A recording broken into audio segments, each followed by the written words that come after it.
Rudy est de retour et il est en pleine forme et ça se voit. Salut à tous et bienvenue dans cette nouvelle vidéo, j'espère que vous allez bien. Alors aujourd'hui on se retrouve pour la 7ème review de Koh Lanta le feu sacré. Mais avant de commencer, si vous aimez mon contenu, n'hésitez pas à vous abonner, ça me soutient énormément. Alors n'en déplaise à certains, j'aime beaucoup le personnage de Rudy. Je sais qu'il fait pas l'unanimité et je vais sûrement me faire casser dans les commentaires, mais c'est pas grave, j'assume. Je trouve vraiment que c'était un super épisode qui a été porté par Rudy. Et heureusement parce que sans lui on n'aurait pas vu grand chose. Alors Rudy est donc de retour sur le camp des jaunes cette fois-ci. Et l'humeur n'est pas au beau fixe étant donné que tout le monde sait à peu près à quoi s'attendre avec lui et ils auront pas tort de se méfier. Donc la stratégie qui est mise en place c'est qu'il y ait minimum une personne qui le suive quand il va dans la jungle, histoire de le surveiller parce que comme dit Nicolas, il est pas là pour cueillir des fraises. Donc voilà, Rudy est sous surveillance et j'ai l'impression que ça l'amuse beaucoup étant donné que les autres aventuriers ont reconnu son statut de stratège et donc un élément à tenir à l'œil, donc je pense qu'il se sent assez flatté. Mais pas le temps de flâner dans la jungle pour Rudy, c'est l'heure de l'épreuve de confort. C'est donc le jeu des élastiques et cette fois-ci Denis stipule qu'il y aura donc les règles classiques pour le talisman. Il y a bien donc deux règles, hein, les classiques et les exceptionnels pour ce talisman. Donc l'équipe qui gagne récupère ou garde le talisman. En l'occurrence ce sera les jaunes qui vont gagner et donc Gilles garde le talisman. Et la récompense c'est un super repas de fruits de mer, donc des gambas, du poulpe, des crevettes et aussi des cigales de mer. Je ne connaissais pas mais Denis dit que ça existe donc ça existe. Alors personnellement j'ai pas trouvé qu'il y avait un grand écart de force entre les rouges et les jaunes, en tout cas il n'était pas flagrant. C'est vrai que les jaunes avaient un petit peu plus de cohésion d'équipe mais j'ai l'impression que c'est leur point fort. Mine de rien ils ont aussi récupéré Rudy qui a pu se reposer et bien manger durant le laps de temps où il était éliminé, donc je pense que c'est pas négligeable.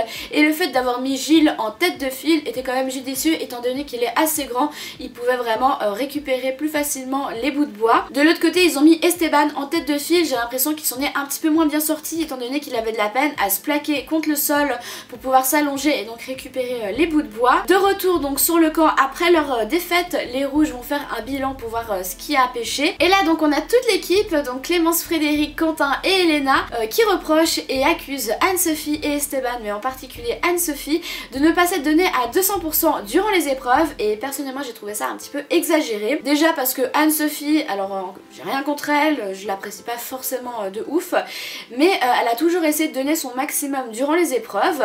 Elle est fatiguée, et ils ont faim, ils sont tous fatigués, je comprends.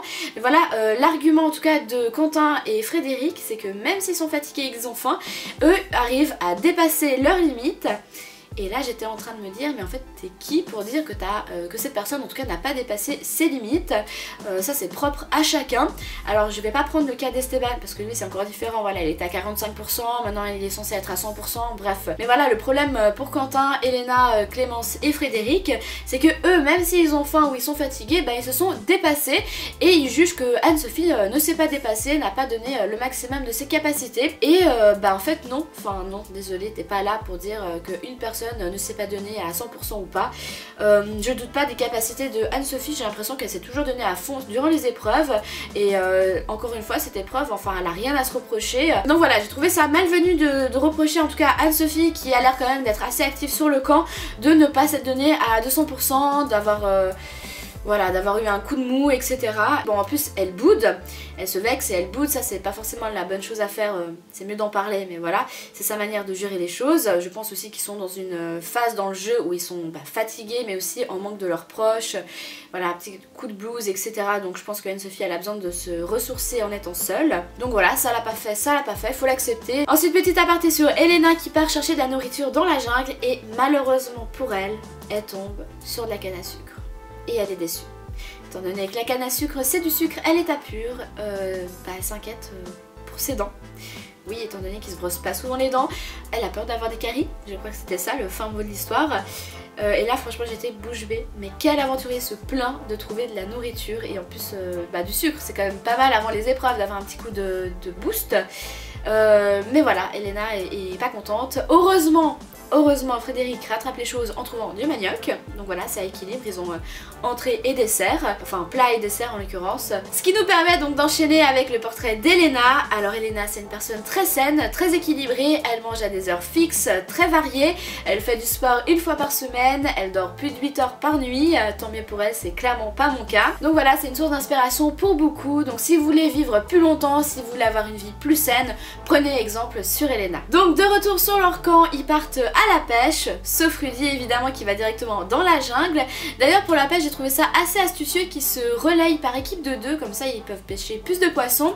Donc évidemment le seul qui ne participe pas c'est Rudy, ce qui évidemment agace les autres étant donné que c'est pas le dernier à se servir à manger. Mais ça paye étant donné qu'il va trouver un deuxième avantage, encore une fois un détournement de vote. Franchement Rudy à l'épreuve d'orientation, mais j'aurais kiffé voir ça, je suis sûre qu'il aurait survolé l'épreuve. Bon malheureusement ça ne sera pas le cas, quoique peut-être encore une fois une blessure, mais j'en doute. Donc voilà, il va dire aux autres aventuriers qu'il a trouvé 2 avantages, donc le détournement de vote ainsi qu'un indice pour un collier d'immunité.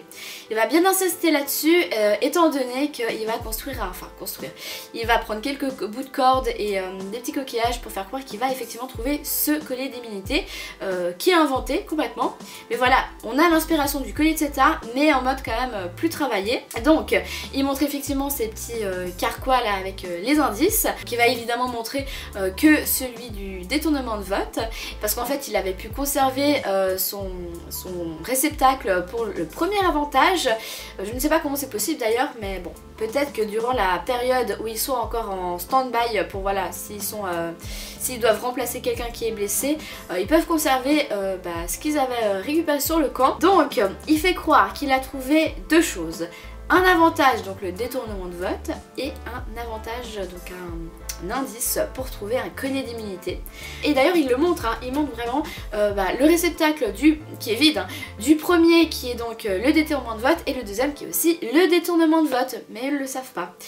Quoique Nicolas avait un petit doute en demandant si c'était pas justement son premier avantage, bref non. Et donc il part à la recherche du collier imaginaire, et donc il va récupérer des petits coquillages là sur la malle ou de la corde, etc. Et voilà, faire vraiment un semblant de collier, le cacher dans son chapeau et faire genre qu'il a trouvé. Mais le challenge c'est que les aventuriers évidemment le surveillent de partout, hein, franchement ça pop comme ça dans la jungle, donc il est vraiment sous surveillance. Sur la précipitation il arrive à exécuter son plan et à faire croire à Nicolas qu'il l'a effectivement trouvé, étant donné que Nicolas entend le bruit du coquillage et l'entreaperçoit. Donc voilà, pas besoin de voter contre Rudy étant donné qu'il est immunisé. Et ça, vraiment, mais c'était génial. Franchement, je me suis régalée en voyant ça, il nous a régalé. Rudy a fait son show, il a fait le job vraiment de A à Z. Il a clairement diverti à lui tout seul cet épisode. Et moi, personnellement, ça m'a beaucoup amusé. Je trouve qu'il est vraiment allé au bout de son idée, de sa stratégie. Qu'elle plaise ou qu'elle ne plaise pas, ça c'est libre à chacun. Mais voilà, il faut pas oublier que Koh-Lanta c'est un jeu, qu'il y a de la stratégie, ça en fait partie, et sur ce point là Rudy a très bien joué et franchement ça aurait pu fonctionner, ça aurait été de toute beauté, surtout si, on va le voir après, l'épreuve d'immunité aurait été remportée par les jaunes. Ça aurait été possible que Rudy prolonge justement sa stratégie du faux collier jusqu'à la réunification, et là ça aurait été vraiment superbe. Quoi qu'il en soit, Rudy a quand même très bien joué et moi je tiens à saluer ce genre de performance, de stratégie qui, il faut l'admettre, a failli réussir et en plus de ça a clairement créé un divertissement. Sans lui cet épisode aurait été vraiment plus que vide. Donc voilà, moi franchement je suis très contente de l'avoir retrouvé, même si c'est le temps d'un épisode. Rudy a fait son show et il l'a très bien fait. Mais avant ça on a l'épreuve d'immunité, donc je l'ai beaucoup apprécié. C'est donc une course avec plusieurs obstacles. À la fin ça se finit avec un puzzle d'une tortue volante. Je ne savais pas que ça existe, mais apparemment elle a des ailes. Donc personnellement j'ai trouvé vraiment très cool à voir. Je l'ai préféré d'ailleurs à l'épreuve de confort. C'était assez visuel du coup avec plusieurs étapes. Ça s'est joué aussi au coude à coude, hein. Il y avait quand même pas mal de suspense. Là on peut pas dire qu'il y avait une équipe plus à la traîne que l'autre. C'est les rouges d'ailleurs qui remportent la victoire. D'ailleurs j'ai l'impression qu'ils sont plus forts sur les épreuves d'immunité, et les jaunes eux c'est plutôt les épreuves de confort. Conseil pour les jaunes, là évidemment on a ce fameux coup de bluff de Rudy, j'adore, franchement ça va être culte, hein. Vous allez le voir dans quelques années, on en reparlera encore. Là je sais pas ce qui s'est passé dans la tête de Gilles, il a eu un éclair de génie, il s'est dit quitte à protéger quelqu'un je vais protéger Tania, et il a très bien fait étant donné que Tania aura récolté 4 voix, donc qui ne compte pas. Rudy en aura récolté que 3, donc clairement ça aurait pu passer. Et donc Rudy est éliminé. Mais franchement, moi j'ai aucun regret de l'avoir revu durant cet épisode. Le seul regret, c'est que ça n'a pas passé. Franchement... mais ça aurait été magique. Malheureusement pour Tania, elle en aurait encore pâti. Mais Rudy à la réunification, non mais vous imaginez ça franchement, ça aurait été le show quoi, le show de Rudy, ce qui a été d'ailleurs le cas dans cet épisode. Et en vrai c'est de la stratégie bien faite, c'est pas vraiment de la... c'est pas fourbe, c'est pas de la manigance. Après on peut effectivement lui reprocher de pas être assez actif sur le camp, d'être un petit peu à la traîne sur les épreuves, moi je trouve que c'est clairement pas le pire, mais en tout cas son côté stratège il est là, ça fait partie de lui, c'est sa manière de jouer, il faut respecter ça. Voilà, malheureusement ça n'a pas payé cette fois-ci. Oui je sais, mon avis n'est sûrement pas partagé par la majorité d'entre vous, mais c'est pas grave, j'assume. Franchement je me suis régalée en voyant Rudy jouer de cette manière. D'ailleurs je suis sûre qu'on en reparlera dans quelques années encore de ce fameux coup de bluff de Rudy. Encore une fois c'est mon avis, je sais que la majorité ne l'apprécie pas. Bah écoutez, en vrai que vous l'appréciez ou pas, c'est pas vraiment la question, au moins il vous a fait ressentir quelque chose, que ce soit positif ou négatif, et c'est quand même ça aussi le but de l'émission, parce que là je suis désolée, on s'approche de la réunification, de la fin. Si on se retrouve encore avec des candidats lisses, des candidats qu'on ne voit pas. Je pense notamment à Laura et Julie, que je suis désolée, je n'arrive toujours pas à situer. Après qui sait, elles peuvent toujours se révéler à la fin de la saison, on peut toujours espérer en tout cas. Après quoi qu'il en soit, et ça c'est indéniable, Rudy nous a clairement fait vivre quelque chose, que ce soit positif ou négatif.